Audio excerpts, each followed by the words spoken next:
Kali, ayun. May silip mo lang yung asawa mo. Oh, ito naman si Mami. Hihiya din.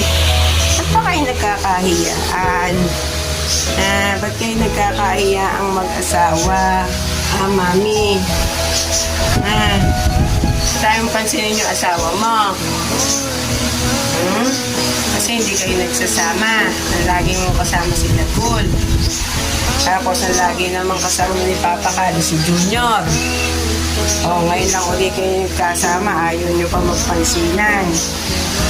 Mami? Ayaw nyo magpansinan ng asawa mo.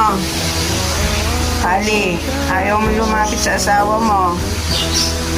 Pakali. Pakali. Lapit ikaw doon kay Mami Kuchi. Asawa mo yun. Mami, yang hiya ka na naman sa asawa mo.